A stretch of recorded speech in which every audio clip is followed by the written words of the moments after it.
Welcome back to my channel. I am your favorite Smova03, hopefully Bougie Vintage, and today's video is all about how to set boundaries and keep them in place.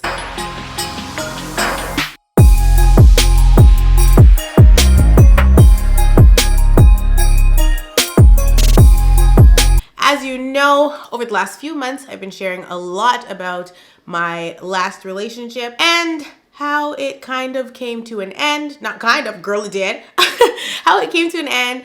And a lot of that happened because there was a lack of boundaries there. And so I wanted to talk about setting boundaries in not just relationships, but in general. Obviously, everyone is familiar with what a boundary is. We all know what they're for. Some of us would like to believe that we do have great boundaries or boundaries set in place. But the truth is that sometimes, especially in romantic relationships, we set these boundaries and we often move them around when we shouldn't. I was definitely guilty of this. I moved my boundaries, the expectations post, a whole lot throughout the last 10 years.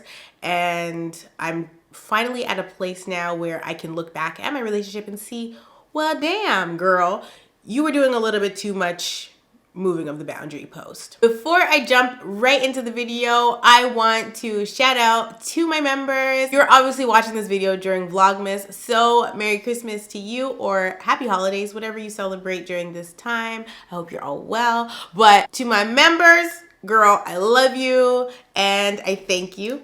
And I shout out OMG, Courtney Pop, Say, Eliza, Marissa Break 1166, The Mustang, Sierra Stevens 4816, Simba 9, Kiera Danielle, Alyssa Massino 8166, Ladina Mensa 5742, Shatoria Shanice, True Brown K, Not For That Life X3 or times 3, Lashonda R, Ren 9354, RG, Dina T. 281, Dana Garrett X Munya 4385, or Moon, you know what, girl, you know your username. Toy WL973, Adriana 6397. Ooh, she been a member from the beginning of time, girl. I see you with your, what bag is that? Is it Gucci? I see you with your Gucci bag. Okay. Elsier 5359, Danny 8037, MV 5992. Priya Baby, Sammy 1074, Nichelle 39, Amanda Esmar 1361, Deshay 1111, My Pierre 918, Drian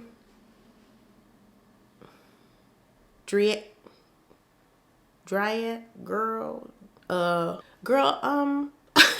shout out to you, okay? The struggle is real. Des Smith 1088, Viviana XOXOX, Wilson 6403. And because we're 5 minutes into the video and I haven't said any damn thing yet, I'm gonna cut my shout outs off here, but of course I will shout out in other Vlogmas videos. So getting right into the topic at hand, setting boundaries. Boundaries are put in place for a number of different reasons. They, one, can change negative behavioral patterns. 2, boundaries can prevent resentment, which is awesome. They can help to increase confidence, build trust. There's a number of things that boundary setting helps do, and it's really important to create those boundaries with friends, families, and even your children. And on the topic of children, I think another thing is to allow your children to create boundaries with you and their friends and their family members as well. So in this video, I'm gonna give you a few different examples of maybe times that I have, allowed my boat to get rocked because I was moving the boundary post in not only my relationship, like my marital relationship, but also my friendships and family relationships as well. So obviously, in a relationship, you're gonna want more than the bare minimum, but usually your boundaries start at the bare minimum. So there's certain things that you would expect from your partner if you're in a monogamous relationship that are just non-negotiable. When I entered my relationship, that's what I thought. I thought that some of the boundaries that I had in my mind were non-negotiables. And I realized later down the line that obviously they were negotiable. We were negotiating those boundaries, which we shouldn't have been. And so the first thing that I would suggest when setting boundaries is to write down your boundaries and just keep them in your notes in your phone for your own self and for your own reference, or in a journal. So in your relationship, write down all the boundaries that you are setting for your partner and for yourself as well, and what you want and don't want. So for example, you're gonna set the boundary that there's no cheating. Under any circumstances, no cheating, okay? And this is not a boundary post that can be moved, okay? Because for me, I obviously forgave, but like, it's a no-go. Before it happened, I had set that boundary and was like, if somebody cheats on me, I'm out of here. But for whatever reason, I didn't do that. I didn't respect my own boundary. I allowed it to be crossed and continued in the relationship, which ends up being detrimental in the future because it creates so much other chaos and havoc when that boundary is not set, or when that boundary is not respected. And then it also allows your partner to look at you like, well, you don't respect the boundary yourself. So that also opens the door for them to do it again, should they feel like doing it again. And then are you going to accept it again because you accepted it the first time? Or are you going to say, no, I set that boundary, you're disrespecting it. At this point, you're playing in my face and I have to go. So I encourage you to write down your boundaries. So no cheating, even something small like no phones after 9 p.m. because we're connecting in our own way. Like we're watching a movie together or we're reading books or whatever the frig it is. You know what I mean? Nothing too crazy. Like that might be a little crazy, especially if you are self-employed or something, or you need your phone for work or something like that. So that may not be like realistic for some people, but like maybe not no phones after 9 p.m., but like no phones while we are connecting. That's like a better boundary, unless for emergency. Obviously, if you have kids, you're gonna need your phone. Other things that you might want in your relationship could be open communication. These are literally bare minimum things, okay? Like bare minimum. Like we have to discuss money, we have to discuss transportation, we have to discuss all these things, budgeting, blah, blah, blah. And these things have to be respected. So no matter what it is, write it down and reference it. You can also share it with your partner. These are my things that I will not accept in the relationship. If you do X, Y, and Z, I'm out the door. And this should be done before getting married, obviously, but it also needs to be revisited once you're married. So you have the boundaries set, you write them down, you reference them. If an issue occurs where you feel that somebody is crossing a boundary, whether it's directly or indirectly, you reference the chart and you say, the boundary is being crossed, how do I handle it? Or I feel like the boundary is about to be crossed, how do I handle it? Obviously, everything cannot be measured the same. So if it's a boundary where something like as drastic as cheating is concerned, in my personal opinion, I feel like once somebody crosses that boundary once, they may not necessarily do it again, but for your own peace of mind, it's probably best to leave. If they cross a boundary where like money is concerned and they say, take money out of a joint account and use it for something without communicating first, to me, there should be like not a punishment there, but like a consequence where, okay, they did that. Now we're closing that account and we're going to keep our money separate. Like to me, it seems drastic, but I think it's important because at the end of the day, if somebody's gonna go into a joint account and take out money that two people are putting in and not ask the other person about it, that's not fair to either party, and it should be discussed, especially if it's not something that was a necessity that was purchased. You know, if you guys are saving for your dream home and your partner decides they wanted a motorcycle because they have a shopping problem, like anything crazy like that is just not acceptable. Unacceptable!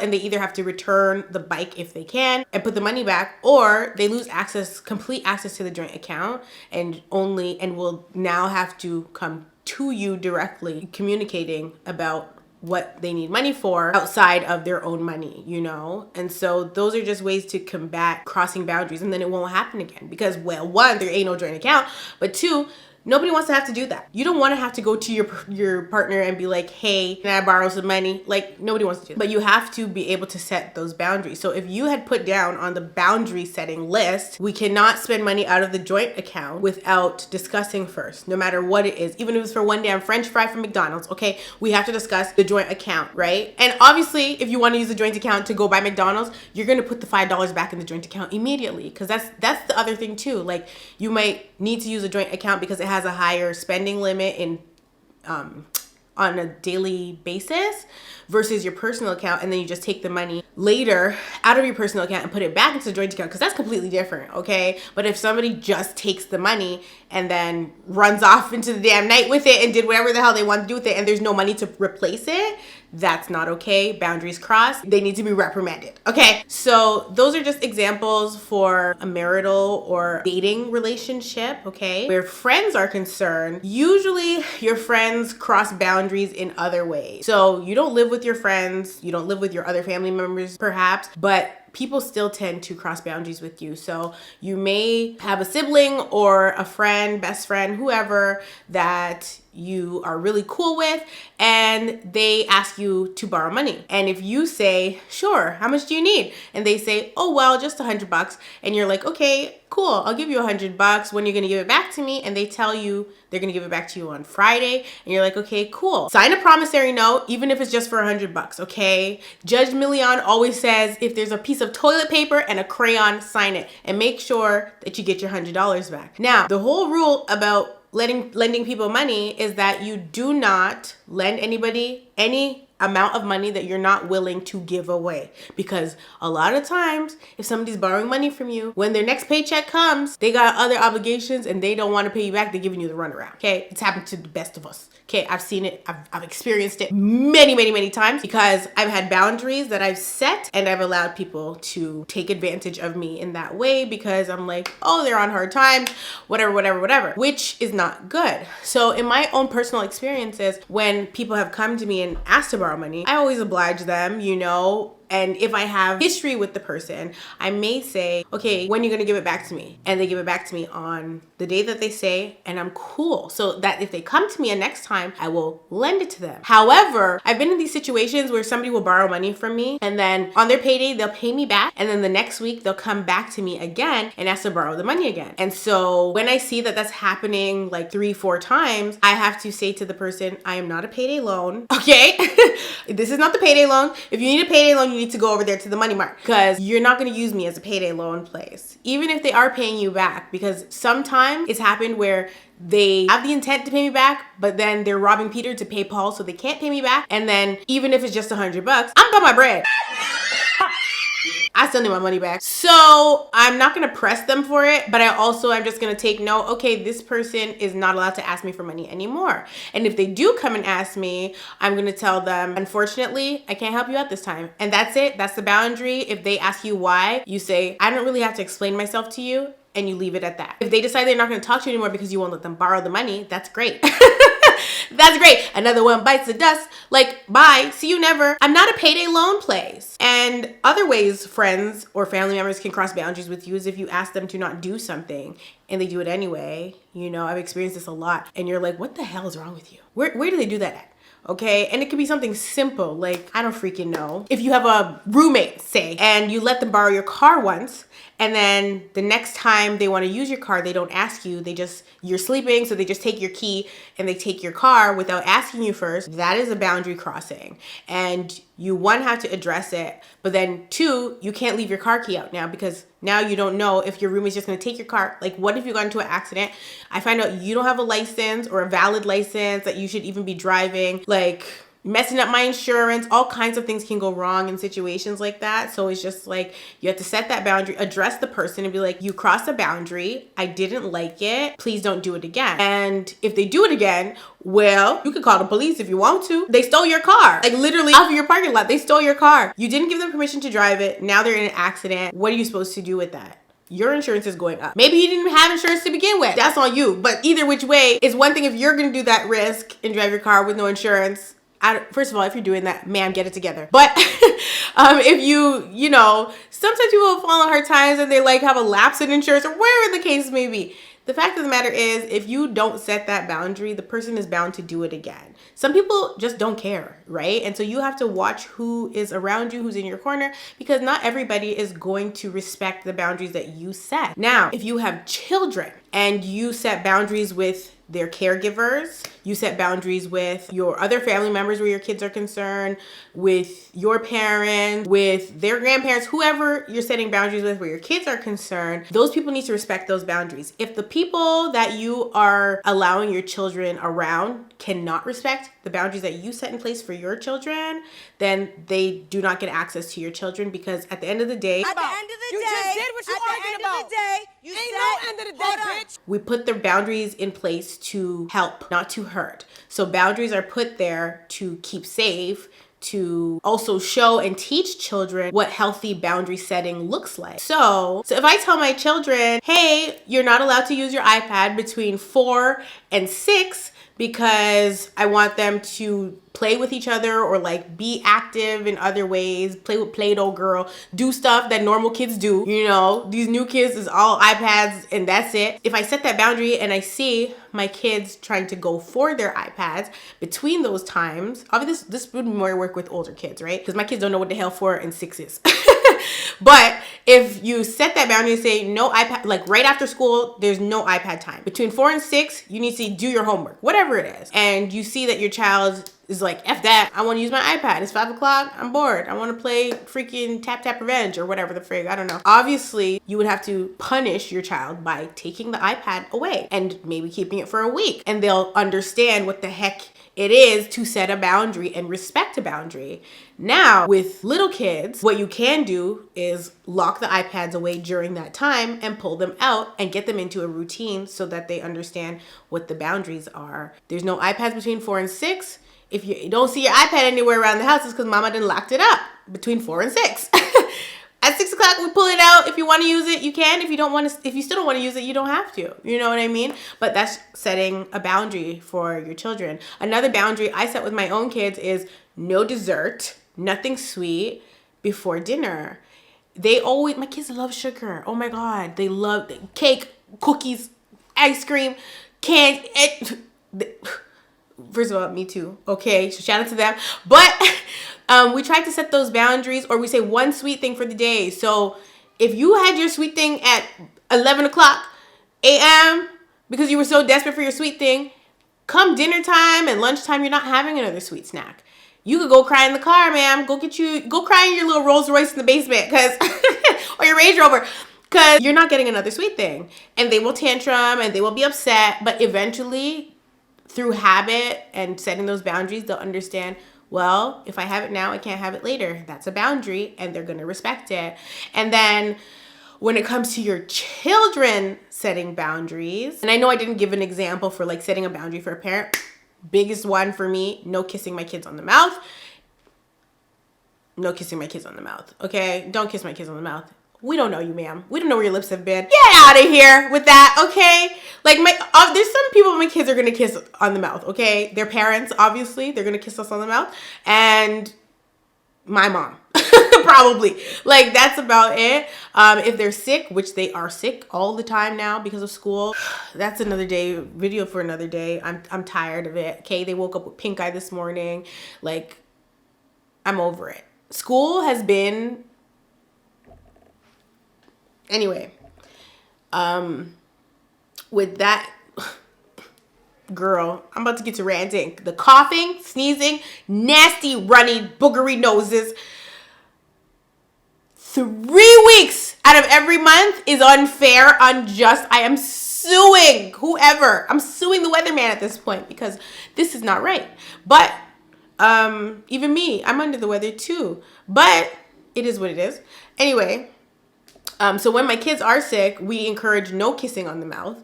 And even for me, like if my kids want to kiss me, they say forehead or they pull my head and kiss me on my forehead. Like my kids are really sweet like that. So we do forehead kisses if we're sick and try to avoid any extra germs, right? But that's a boundary. Some people think that they could come kiss your baby in the mouth, like a newborn baby in the mouth. Even an older kid, like, no, don't kiss anybody's kids on the mouth. Have some class, ma'am. Sir, whoever, okay? But yeah, So no kissing on the mouth is obviously a big boundary. And if people don't want to respect that, absolutely no access, because that's not a boundary that's there for fun. Okay, that's just not a play boundary that we can even, we can't play with any boundary. But that boundary is definitely not to be played with. Moving right along to kids setting boundaries for their parents and also setting boundaries for other people that they may be friends with or around, teachers, whoever. It's okay for children to set boundaries. And when they do set them, you need to respect it. So if you say, "Morning, baby, can I have a hug?" and your kid says no, respect it. It's a boundary. And that's all it is. And through you respecting them and saying, "Okay, well, if you want to hug later, I'm available," then they will understand that, one, you are understanding and you respect boundaries, and they will then in turn respect the boundary. It seems small, but it's a huge gesture. So if your kid sets a boundary and you say, like, the old school people forced the younger kids to go and give their aunties and their uncles and play uncles and all these people hugs. Meanwhile, those people were problematic, okay, and nasty. So those are the types of things that you're trying to avoid. That's why you respect your children's boundaries, because children can sense things. Or something has already occurred and then you're telling them, "Oh, go give Uncle Johnny," poor Uncle Johnny, let me not use Beyonce uncle name. "Go give Uncle Smitty a hug over there," and your kid's like, "No, I don't want to," and you're like, go," and you're like, and your kid's like, "No, I don't want to," and they're not telling you why. They're just like, no. You need to pay attention to stuff like that. Like, they don't want to hug the person, don't make them hug the person. And so I tell my like family members and friends all the time, if my kid denies you, please respect it. Okay? Don't be trying to coerce them into hugging you. Like, no, we don't force our kids to hug, kiss, nothing. Absolutely nothing. So kids will set boundaries if you are paying attention. And it's not just with stuff like that. Like, they will set a boundary where they may be super focused and you are coming up to them, and you as a parent may just want to pinch them. I don't know. That's not a good example. I don't just be pinching my kids for no reason, but like, you know, like me, like pinching cheeks, and your kid might push your hands and say stop, and you'd be like, "Oh, okay, my bad, I didn't mean to disturb you," and they'll be like, "I'm watching my iPad, mom." Like, could be like that. So if they do that, respect the boundary, back off, don't cross it, and they'll appreciate you. 9 times out of 10, your kid's gonna come up to you later and give you the affection that you went to go show them. It's not disrespect when the kids are setting boundaries, and I think that's really important to understand and embrace. It's a new day, okay? We didn't come from that generation. We didn't come from that style of parenting. However, I like the way I was parented. Like, I don't know about y'all. I really enjoyed the way I was parented by my mom. Like, I liked it. Like, she was cool for the most part. You know, she had her times where I was like, this heifer, okay? As a preteen, you know, it was a struggle, you know, with my parents going through a divorce and stuff like that. But like, my mom respected boundaries that I set. That's what I remember from my childhood. My mom did respect boundaries. Like, she gave me a journal. She didn't go up in there reading my damn journal. And if she did read it, she didn't come and confront me about it. However, my father crossed that boundary when I was a kid. He read my journal and then beat me for it. So it's like, sir, you was all in my business for what? Like, till you can smack me? And that's a boundary crossing. And then I'm getting punished because you crossed the boundary. Didn't know me till you used to read it, sir. Okay, next time I'm gonna put something in there about you. Okay, so that's pretty much it for. Hi. So yeah, I don't remember what the heck I was saying because my mom came in here and was asking me what time she should leave to pick up Stacey, because usually I go. But I think I pretty much covered everything that I wanted to cover about setting boundaries. If you have any questions or examples you want to leave in the comments, if you want to ask me like what I think you should do, go ahead and do that. I love you all so much, and I will definitely see you in the next one.